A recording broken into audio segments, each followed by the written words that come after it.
अस्सलाम वालेकुम वरहमतुल्लाहि वबरकातुहू।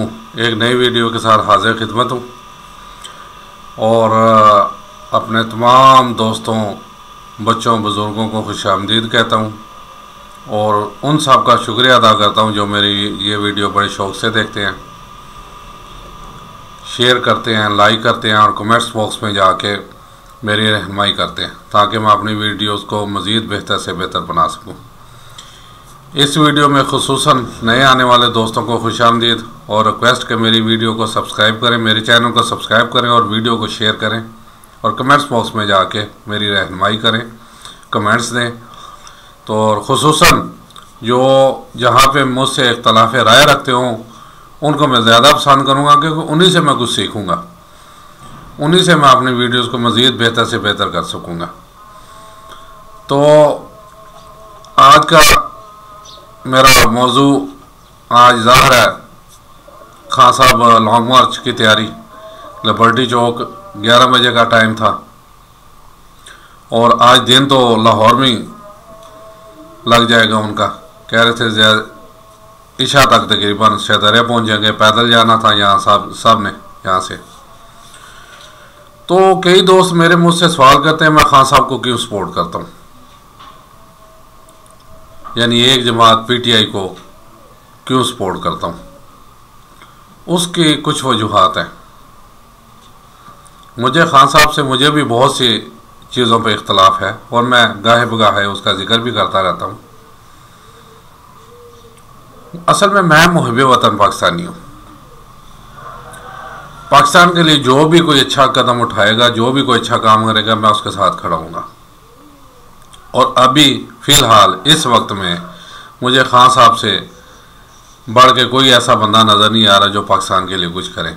सबसे पहले शख्सियत पे आ जाते हैं। चले सारों को बिठा लें इकट्ठे, इमरान खान साहब को ले लें, नवाज शरीफ को ले लें, शहबाज शरीफ को ले लें, जरदारी को ले लें, बिलावल को ले लें, मरीम नवाज़ को ले लें, मौलाना फजल रहमान को ले लें और MQM की क़यादत जितने यानी एजाज़ुल हक, शेख रशीद, सबको ले लें। हत्ता कि मैं तो कहता हूँ इसमें थोड़ा सा इजाफा करें, अदलिया के भी चंद बंदे ले लें, फौज के भी ले लें, वोटिंग करवा लें, इंटरनेशनल लेवल पे वोटिंग करा लें। इंटरनेशनल लेवल पे तो बल्कि मैं कहता हूँ कि मज़ीद बाहर के इंटरनेशनल शख्सियात को भी ले लें, क्योंकि मुझे याद है डियाना हयात थी उस दौर में एक वोटिंग कराई गई, यानी पर्सनैलिटी के हिसाब से तो खान साहब पहले नंबर पे, हालांकि उसमें डियाना भी मौजूद थी। बाकी डियाना भी जो है ना उसमें उन्हें भी लिया गया था, लेकिन खान साहब पहले नंबर पे आए थे। और पाकिस्तान में तो फिर इनके बराबर क्या, दूर दूर तक इनके साए के बराबर भी कोई नहीं है। पर्सनैलिटी को छोड़ दें, स्पीकिंग पावर में आ जाए, ले इन साहब को। जैसे माशाल्लाह जितना नॉलेज खान साहब का है, जैसे बोलते हैं पाकिस्तान में, पाकिस्तान के बनने के बाद मैं फिर कहता हूँ वो 13 पार्टियाँ और 2 अदलिया और अपना हमारी आर्मी, इनको भी बीच में डाल लें। जितना नॉलेज, जितनी आगाही खान साहब को है बाकी किसी में नहीं है। और पॉजिटिव गुफ्तगू, फालतू यानी जिसे कहते हैं फजूल बोलना, वो तो शायद कितनी आगे आ जाए, लेकिन पॉजिटिव गुफ्तगू, म्यारी गुफ्तगू खान साहब के अलावा फिलहाल कोई नहीं कर सकता। बाकी कईयों को मियाँ साहब 3 दफ़ा वज़ीर आज़म मिले, अभी तक वो बने, वो अभी तक पर्चियों के सहारे चल रहे हैं। शहबाज शरीफ साहब वज़ीर आज़म के 3 दफ़ा, अभी तक वो पर्चियों के सहारे। बाहर टैलेंटेड नौजवान खून, बाहर से पढ़ा लिखा हुआ, बाहर देखें पिछली तकरीर देखें, उसने भी हाथ में पर्ची पकड़ी हुई, उसे भी पसीने छूटे हुए थे। ये मौलाना फजल रहमान तो दूसरी तीसरी बात ही छोड़ो ना, ये तो किसी गिनती में ही नहीं आते। फिर आगे इनका अपना पर्सनल ले लेते हैं, अपना जायदादें वगैरह जो भी। पहले खान साहब को देख लें, सिर्फ एक बनी गाला वही बनाना, वो भी उसकी पूरे सुप्रीम कोर्ट में पूरे डॉक्यूमेंट जमा करा दिए कि वो अपना फ्लैट बेच के कुछ उसकी बेगम ने मदद की, किसी और ने ये जुर्रत की, मियाँ साहब ने ये जुर्रत की, अपना ये रायवंड महल कैसे बनाया, बाहर जो ये फ्लैट लिए आज तक उसे मनी ट्रेल मांग रहे हैं। जरदारी साहब ने जुर्रत की वो सरे महल जो बेच के फिर जब सदर महल बेच के और बिल्डिंगें ले ली क्योंकि उस पर केस चल रहा था। यूसुफ रजा गिलानी के पाकिस्तान में 3-4 महल हैं, उन्होंने कोशिश की अपना मनी ट्रेल देने की, ये कैसे बने। मौलाना फजल रहमान साहब के इंसाफ बनी ने पास बैठ के उसके भाई को कहा तो उसने सारे गिनाए उसकी ज़मीनें, कुछ उसने अपने भाइयों के कुछ किसी नाम पे लगाई हुई। मनी ट्रेल दी किसी ने नहीं दी, सिर्फ खान साहब ने। अभी तोशा खाना देख लें, तोशा खाना में एक एक चीज़ डॉक्यूमेंट्स अदालत में जमा करा दी है। अब इलेक्शन कमीशन मियाँ साहब वो जो क्या नाम है सिकंदर राजा मियाँ साहब के घर की लोंडी है तो वो तो फिर उसके खिलाफ फैसला देना ही था, लेकिन उससे कोई फर्क नहीं पड़ता क्योंकि खान साहब ये हैं जो 15% पे चीज़ें लेके जाते थे, कईयों ने वैसे ही उठा के ले गए। खान साहब ने उसे 50% किया, यानी 35% ज़्यादा पैसे दे के वो चीज़ें ली कानूनन, इलीगली। फिर इनकी पर्सनैलिटी इस अंदाज से भी देख लें, अमेरिका में ही ज़रा चले जाएं, खान साहब भी गए थे, यूएनए में भी गए थे, 2-3 बड़ी बड़ी जगह देख लें ना। इनकी वहाँ पे स्पीच, तकरीर का अंदाज, इन्हें देख लो और बाकी लीडरों को देख लें। फिर इस्लाम का असल जो पॉइंट उजागर करने वाले खान साहब हैं। मैं थोड़ा आज इस तरफ आ, क्योंकि लोग मुझे कहते हैं ना कि मेरे खास दोस्त भी हैं मुझे है कि क्यों, बल्कि वो तो अब यानी मुझे भी शामिल कर लेते हैं, मुनाफिक यूथ ही है। तो भाई मैं मुनाफिक नहीं हूँ, मैं एक मुहिब वतन पाकिस्तानी हूँ और मैं जानता हूँ। और मेरे साथ बैठ के डिबेट कर ले कि जो कहते हैं जी खान साहब ने 3 साल में कुछ नहीं किया, आने से ही ना बैठ के बात करें, ऐसे हवा में तीर ना छोड़े। 3 साल में खान साहब ने क्या कुछ नहीं किया, फैसलाबाद को पांव पे खड़ा कर दिया, इंडस्ट्री वहां की। 3 सालों में ही इस्लामोफोबिया पे अब हर दिन मनाया जाएगा, ये आलमी लेवल पे, ये किसकी काविश है? खान साहब की है। मौलाना फजल रहमान किधर थे, दूसरे किधर थे? ये आजकल लब्बाइक वाले जो आजकल जो पींगे बढ़ा रहे हैं, ये बोले ना इसके अगेंस्ट भी, हुकूमत के अगेंस्ट भी। सुपारी मिली हुई है इन्हें, चूसनी मिली हुई है कि अब चूसो बैठ के। तो असल में वैसे जितना मर्जी एलिगेशन लगा रहे खान साहब में एक आदत थी कि वो मीडिया को ज़्यादा उन्हें यानी कि वो लफाफा नहीं देते थे जिससे वो उनकी कारकर्दगी को सराहें। पाकिस्तान में नवाज शरीफ ने ऐसा गान डाला है कि लफाफाइज़म ऐसा शुरू किया कि अब लफाफे के बगैर कोई काम ही नहीं करते। और जो 1-2 करते थे उनमें से 3-4 दिन पहले तो खैर एक को शहीद कर दिया, क्योंकि इन्हीं सारों का कच्चा चट्ठा जो है ना सामने लाने वाले थे। और इंशाल्लाह आएगा, वो मूवी रिलीज होगी, उसकी मेहनत रायगा नहीं जाएगी। ये सब बेनकाब होंगे, जितने चेहरों पे इन्होंने वो मास्क पहने हुए, ये सब बेनकाब होंगे। तो फिर देख लीजिएगा, अभी भी यानी कि छोटे छोटे स्क्रिप्ट में छोटे छोटे टोटो में दानी शुरू हो गई है ना, किस बात से उन्हें किया गया। मैंने आज सुबह एक वीडियो बनाई तो उसमें एक ऑडियो भी मेरे पास आई, हालांकि मेरे इतने कोई लंबे चौड़े सोर्सेज भी नहीं है। तो यहाँ पे अभी तक जो गॉड फादर्स हैं, जो करप्शन माफिया, उनके जड़ें बहुत मजबूत हैं और उन जोड़ों को ही काटने की कोशिश कर रहे हैं खान साहब। सिर्फ वो गले में ढोल डाल के ना वो नहीं बजाते, जैसे शहबाज शरीफ साहब बड़े बूट पहन के पानी में घुस गए, ऐसे जैसे मदारी करतब दिखाते हैं, बांदर करतब दिखाते हैं, वो नहीं करते। वो कोशिश कर रहे थे पाकिस्तान को अपने पांव पे स्टैंड करने के लिए। अभी भी क्या मतलब है उनका, सिर्फ यही है ना, आजो मैदान में भी इतने बहादुर, आजो मैदान में इलेक्शन कराओ, छोटी सी बात है।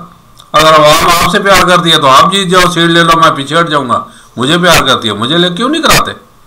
15 पार्टियां मिल के उन्हें ये बात समझ नहीं आ रही कि मैदान में अखाड़े में आ जाओ, खान साहब खाने में खड़े हैं, वो कह रहे हैं आ जाओ इस मुल्क का बेड़ा गर्क ना करो, लेकिन उन्होंने इस मुल्क का बेड़ा गर्क करना है ना। उनकी तो जायदाद बाहर है, उन्होंने बेड़ा गर्क कर करके चले जाने और पीछे बेवकूफ पटवारी जो नारे मार रहे हैं। और भैया कुछ अकल से काम लो, कुछ होश के नाखन लो। उन्होंने बाहर जाना है, आपने और मैंने इधर ही रहना है। इसलिए पहले मुहिब वतन पाकिस्तानी बनो और ईमानदारी सोचो कि पाकिस्तान के मतलब हाँ ठीक है, खान साहब से भी बहुत गलती, मैं इससे भी इख्तलाफ उससे रखता हूँ जो वो बाहर में मदीने की रियासत कहने की जरूरत नहीं है, क्योंकि लोग बहुत ज़्यादा एक्सपेक्टेशन शुरू कर देते हैं, खान साहब से रख लेते हैं कि जी ये मदीने की रियासत एकदम से ही मदीने की रियासत बन जाएगी। भाई 75 साल का गंद 75 दिनों में नहीं वो दूर होगा, टाइम लगेगा। फिर खान साहब से मैंने ये भी इख्तलाफ किया कि उसने अपने साथ भी कुछ जो बंदे सही नहीं थे वो रख लिए। मैंने इख्तलाफ किया, ऑन रिकॉर्ड मेरी वीडियोस मौजूद हैं। ये भी इख्तलाफ किया कि जो साहिबाल का वाकया हुआ उस पर स्टैंड लेना चाहिए था खान साहब को।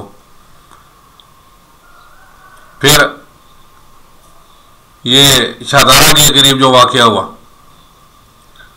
लेकिन असल में जो चीज़ मुझे जो समझ आ रही है कि वो आराम से अदारों को मुस्तहिकम करके आस्ता आस्ता वो छाननी के ज़रिए ऐसे गंदे अंडों को बाहर फेंकना चाह रहे थे।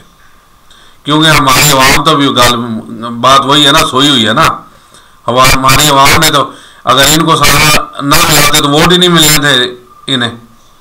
फिर दूसरी पार्टियां बरसरे इक़्तिदार आके जैसे पहले हो रहा था, वो अक्सर डॉक्टर शाहिद साहब फरमाते हैं कि पाकिस्तान की सियासत का वो है कलीमुल्लाह से समीउल्लाह से, जिन्होंने हॉकी देखी है पुराने वक्तों में वो इससे बखूबी वाकिफ होंगे। तो यही चलता आ रहा था, पीपल पार्टी से नून लीग से पीपल पार्टी। अब ये तीसरा बंदा आ गया, उन्हें हजम नहीं हो रहा और पटवारियों को भी हजम नहीं हो रहा। तो खुदारा होश के नाहल ने कुछ समझे, ये कुछ कर रहा है हमारी खुददारी के लिए कर रहा है। आपके लीडर ने तो कह दिया था बैगर्स कांट चूजर, बड़े आराम से कह दिया, ऑन रिकॉर्ड मीडिया पे मौजूद है उसकी गुफ्तगू। ये है हम लोगों का लीडर। लितर मारने चाहिए ऐसे लीडर को जो सिर्फ अभी भी आफ्ताब अकबर के प्रोग्राम में एक मैं फिर निकाल के कहता हूं, उन्होंने कहा जी पिछले तो जो हुआ सो हुआ, अभी भी वो इससे सबक नहीं सीख रहे। दुबई की एक खास रियासत में अभी भी इनके प्लाजे बन रहे हैं, पुरानी जो छोड़े अभी भी वो ऐसी ये लूट रहे हैं। और खास साहब क्या चाह रहे हैं, कानून के बगावस्ती, यानी गरीब बंदे को इंसाफ मिले, ऊपर से पावर नीचे को आए, इस मुल्क की बुनियादें मुस्तहकम हो। अब एक बंदा 15 पार्टियों से अकेला लड़ रहा है तो खुदारा आप तो सपोर्ट करें। अगर इस पाकिस्तान की खैर सगाली चाहते हैं, पाकिस्तान की नेक नामी चाहती हैं, पाकिस्तान को कायम दायम देखना चाहते हैं, तो जिस किसी को तकलीफ है ना मुझसे, आए मेरे साथ बैठें, बात करें लीगल, या मुझे कायल कर लें या मेरे से कायल हो जाए, लेकिन फजूल बहस नहीं, टेक्निकली बहस होनी चाहिए कि खान साहब के तीन साल दौर में वो बताएं क्या क्या नुकसान हुए, मैं बताऊंगा क्या क्या फायदे हुए, फिर मैं बताऊंगा उन्हें कि पिछले 35-40 सालों में जो इन्होंने हुकूमतें की उसमें क्या पाकिस्तान को क्या क्या नुकसान हुए। सबसे बड़ा अभी पीछे जो पाकिस्तान की तारीख है, मेरा ख्याल है चंद एक दो में से सैलाब जो बारिशें हुई सैलाब आया, तो इन्हें ख्याल नहीं था ये सैलाब जो आएंगे हम डैम ही बना लें। अगर एक कालाबाद डैम बनाया होता तो ये इतनी तबाही कभी भी ना होती। रूट नहीं है सैलाब के, वही रूट है, वो सीधा पानी कालाबाद डैम में जाता, ना जानी नुकसान होता ना माली। मैं खुद इरीगेशन में ये हमारे ये भी ट्रेंड चला जी, छोटी सी बात करके क्या कहते हैं अपना ईमान बाला भी, मीडिया वाले भी जो इनके खरीद टाउट है कि जी इंडिया पानी छोड़ देता है, इंडिया पानी, भाई उसने छोड़ना है खुदा के बंदे, जब वो अपने गांव या अपने मुल्क को डुबोएगा पानी उसे पास जाएगा तो उसने छोड़ना है आपकी तरफ। लेकिन पहले इंटीमेशन की जाती है, एक एक सेकंड का रास्ता होता है। 88 में मैं इरीगेशन में था, होल्ड लाइन पे होल टाइम पे उनसे डायरेक्ट एक मैंने सिर्फ ये बरसात का अटेंड किया था, एक एक सेकंड की इंफॉर्मेशन होती है, वो बताते हैं बकायदा, बल्कि 24 घंटे 48 घंटे पहले बताते हैं कि जनाब हमारी मजबूरी है, यहाँ तक पानी आ गया, इस लेवल तक आ गया, इससे बड़े इतने लेवल तक आएगा, हम पानी छोड़ देंगे, अब अपना बंदोबस्त कर दें। क्यों नहीं इन्होंने आबादियों को वहां से निकाला? एक वो औरत उसी से कुछ सीख लेते ना, ये शमाली इलाका जात की तरफ वजीरिस्तान की डीसीओ, और लानत है साहब के लीडर पे, वो सिर्फ खड़ी थी कहता है जी इसके लिए क्लैपिंग कर दो, सिर्फ क्लैपिंग। उसे आगे सदारती अवार्ड से नवाजना चाहिए था जो उसने काम किया, क्योंकि उसने बंदों को मरने नहीं दिया, पहले जाके कहते ही फिर पुलिस लेके गई, जबरदस्ती लोगों को निकाला। तो बाकी भी ये हो सकता था, बाकी भी ये काम कर सकते थे, लेकिन उन्हें तो ये आदत ही नहीं है। मरती है तो गरीब आवाम मानती है ना, गरीब आवाम इसलिए मरती है, वो इनके पीछे फिर नारे लगा रहे होते हैं। तो खुदा ये जरा सोचे, होश के नाहन लें। ये सारे अवतार मैंने आगे एक वीडियो बनाई थी पाकिस्तान के 3 हिस्से, हमारा हिस्सा ये मिडल तबका या उससे नीचे वाला तबका 80-85% है, जहाँ पे सारी मुसीबतें भी आती हैं। बाकी 2 हिस्से, एक फौजियों ने अपना अलग हिस्सा बनाया हुआ है कैंट एरिया, और बाकी जो ऊपर वाले एलिट है अपना, उन्होंने ये डिफेंस बैरियर टाउन इधर उन्होंने कोठियां बनाई हुई हैं, और हर इंतजाम उधर जाके देख लें, बेहतरीन किया हुआ है। सिर्फ हमारी आबादियों में, हमारी आबादियों का उन्हें नजर नहीं आता, बेड़ा गर्क हुआ होता, क्योंकि वो प्रोवाइड कहते हैं ये तो कीड़े मोड़े हैं, 22 करोड़ या 23 करोड़, इसमें से अगर 2-4 करोड़ मर भी गया तो क्या फर्क पड़ेगा। हमने फिर भी उनके पीछे नारे लगाने हैं, हमने फिर भी उन्हें कहना है नवाज शरीफ जिंदाबाद, जरदारी जिंदाबाद, मौलाना फजलुर रहमान जिंदाबाद। और भैया ईमानदारी के साथ, मैं तो सिर्फ मैं पार्टीबाजी को भी दूर रख के कहता हूं, जो मुझसे कहता है जी क्या होना चाहिए, मैं उन्हें एक सजेशन देता हूं कि जनाब 8 से 10 बंदे एमपीए और एमएनए के इलेक्शन में खड़े होते हैं, आप थोड़ा सा उनकी हिस्ट्री देख लें, उनमें से कौन बेहतर है और कौन बिगड़ने वाला नहीं है, कौन हर सच की आवाज उठाने वाला है, चाहे वो नून लीग का क्यों ना हो, लेकिन वो आवाज से कहेगा अपने लीडरों के जनाब मनी ट्रेन दे, पैसे लेके आए इधर। जैसे खान साहब ने चाहे वो एक बनी आ रही है, वो भी अपनी जितनी प्रॉपर्टी शौकत खानम के नाम लगा दी कि मैंने मेरे मरने के बाद सारा मेरा जो है ना जितना भी जायदाद है वो शौकत खानम को दे दी जाए। इनमें से किसी ने भी ये काम किया, चले यही करते हैं, एक मिसाल कायम करें ना, यही करते, और किसने किया? ये सिर्फ खाने आते हैं, लूटने आते हैं, और लूट के बाहर जाके बैठ जाते हैं, जब इख्तियार में आएंगे फिर आ जाएंगे। और वजह यह है कि हम इन्हें वेलकम करते हैं, हम इन्हें इनके आगे आगे नारे लगाते हैं, इनके आगे की गोलियां हम खाते हैं, लेकिन हमें फिर जो है ना वो नसीहत नहीं आती। मेरी अगर किसी का दिल दुखा हो मेरी बातों से, इंतहाई माज़रत चाहता हूँ, मेरी बातों में गौर ज़रूर कीजिएगा। अस्सलाम वालेकुम व रहमतुल्लाहि व बरकातुहू।